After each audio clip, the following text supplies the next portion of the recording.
The Nintendo Switch 2 edition of Kirby and the Forgotten Land is part of Nintendo's strategy to boost the new console's launch year with expanded versions of existing games. Most of these re-releases are justifiable, either by making use of the Switch 2's unique capabilities or by capitalizing on already extremely successful titles. Kirby, however, stands out as something of an outlier. Despite being generally well received, the game left many players puzzled. Reactions ranged from "makes sense, it's the Switch game" to "better force that gimmick now" to "that is the longest title I have ever seen." At this point, the Forgotten Land is 3 years old, yet it's being prioritized for a Switch 2 edition over newer and arguably more fitting titles, like Mario Wonder or Pikmin 4. Both Zelda entries can't be considered new either, but they are exceptions. Flagship sellers that Nintendo can use to showcase the Switch 2's improved hardware power. Unlike the Forgotten Land though, they don't add substantial new content. In contrast, the Forgotten Land includes a full DLC expansion in the form of Star-Crossed World, plus graphical improvements. I'm not complaining about receiving DLC, it's one of the Switch's greatest titles, but it's a presumably odd choice. For most Switch 2 editions, there's a clear rationale behind their existence. The Forgotten Land, however, seems to exist alongside them rather than as a logical part of an overarching strategy. With Air Riders already set to fill the Kirby quota this year and such a long gap since the Forgotten Land's release, it's reasonable to assume that the next mainline Kirby title isn't far from completion. Releasing DLC 3 years later may seem strange, but there are several plausible, if understated reasons, ranging from possible ties to Triple Deluxe, to the scale of the next mainline title, to Nintendo slapping Ubisoft's cheeks for not listening.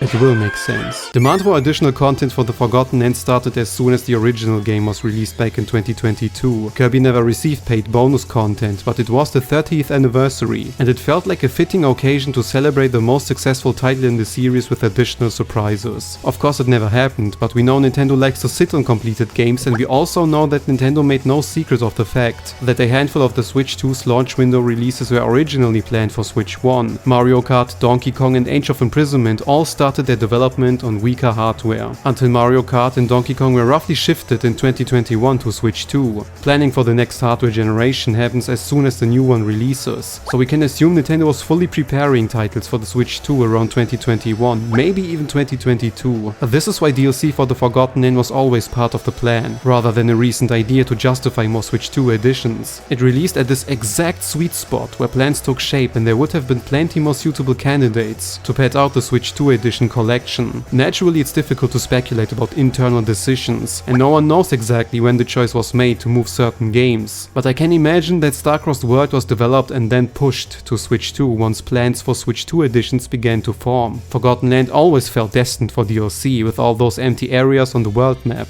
as if they were deliberately leaving space for future content. But this alone doesn't justify DLC. The game's specific gimmick is the reason for the Forgotten Land's unfulfilled opportunities. Since Return to Dreamland, Kirby games have built their level design around a central gimmick while keeping the core platforming gameplay largely unchanged. These abilities are visually spectacular and fun to use, but they often lack the depth needed to be called anything more than gimmicks. Mouthful Mode is different. Features like Supernova or the robot armor suit are heavily restricted to specific sections, creating a clear distinction between standard Kirby gameplay and the respective ability. As a result, the player quickly notices the dichotomy between the two styles and begins to anticipate when each will appear. There's nothing inherently wrong with this approach. Dedicating specific parts of a level to a gimmick allows the developers to flesh it out, but it often feels less organically implemented. Most modern Kirby entries fall into this pattern of "now comes the gimmick section" gameplay, which can sometimes force the player to engage with an idea they might otherwise prefer to skip. Mouthful Mode works differently. It's integrated far more naturally into the 3D gameplay, which admittedly offers more flexibility for designing around a gimmick. Yes, some transformations are required to progress, but each one significantly alters the gameplay, keeping the experience fresh and rarely boring. In many cases, the player can even choose to ignore certain mouthful modes, adding a level of flexibility that other titles often lack. There are surely still some ideas left for the other main gimmicks, but few people were eager to see the return of Hypernova, the robot armor suit or super abilities. Each served its purpose well in the title it was designed for and felt complete as one-off concepts. Mouthful Mode on the other hand holds seemingly infinite potential thanks to its surprisingly and versatile nature.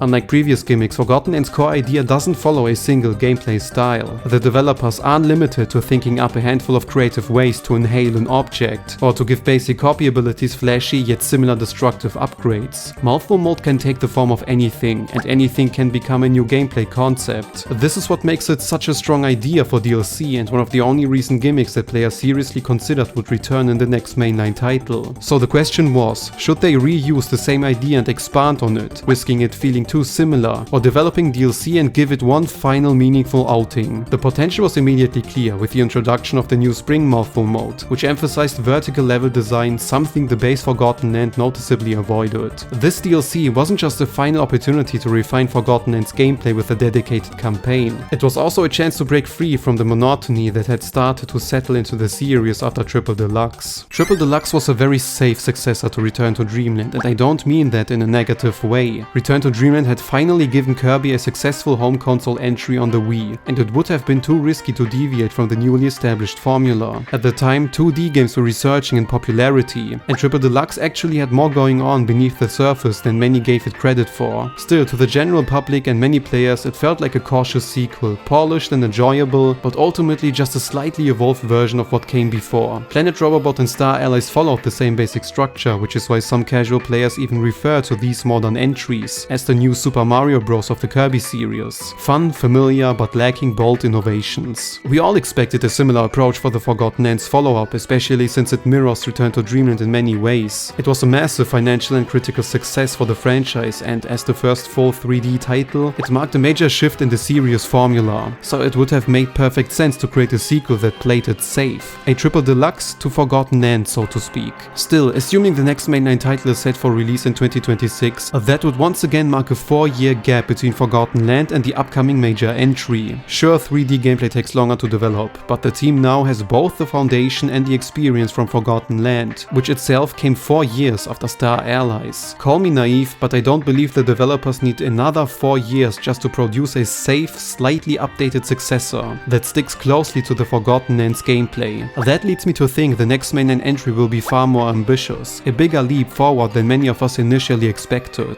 By releasing this DLC, the developers are likely aiming to avoid falling into the same repetitive cycle for another 3 titles, as happened after Return to Dreamland. Instead, they are pushing the franchise forward more quickly, rather than waiting another decade for the next major evolution. If anything, the Forgotten Land proved the value of taking risks by becoming the most commercially successful enterprise since Dreamland on the Game Boy, and ironically, that's exactly why releasing DLC for the Forgotten Land became the safest option, even after 3 years. However, the strongest indication that the next mainline entry will be far more ambitious lies in Nintendo's somewhat subtle philosophy regarding how they handle successors to already established titles on specific consoles. In the past, Nintendo's acknowledged that sequels to existing franchises on the same console tend to sell less. This isn't surprising to anyone who follows sales charts. Games like Mario Galaxy 2 and Tears of the Kingdom performed well, but still sold clearly less than their predecessors. That's also why Nintendo rarely titles games with a simple sequel number. Doing so suggests a direct continuation that new players might feel they missed out on, potentially discouraging them from jumping in mid-series. There are exceptions, of course, like Metroid Prime 4, which is clearly aimed at a smaller but loyal fanbase. Even so, Nintendo genuinely prefers to keep continuations subtle or stand alone. This approach explains why Mario sports titles typically receive only 1 entry per console, and why we never saw Mario Odyssey 2 on the Switch. Many casual players are satisfied with 1 big polished experience per franchise, and don't feel the need to buy a follow-up that seems too similar to what they already own.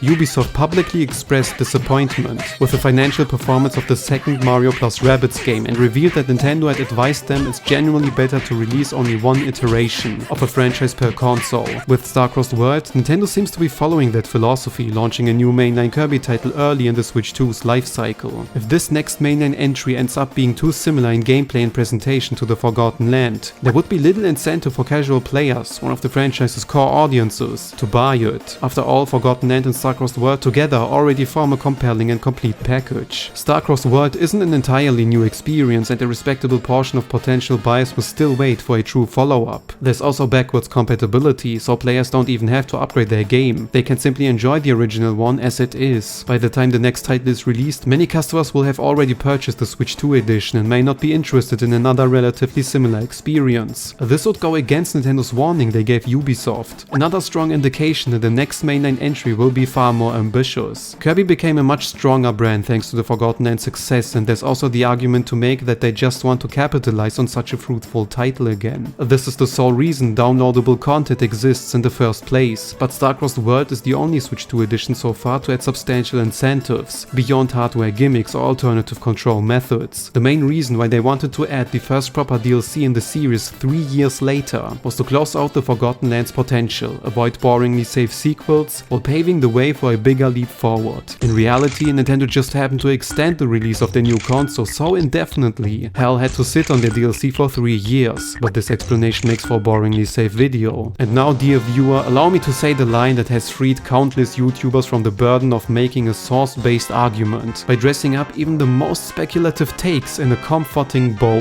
At the end of the day, all of this is just speculation.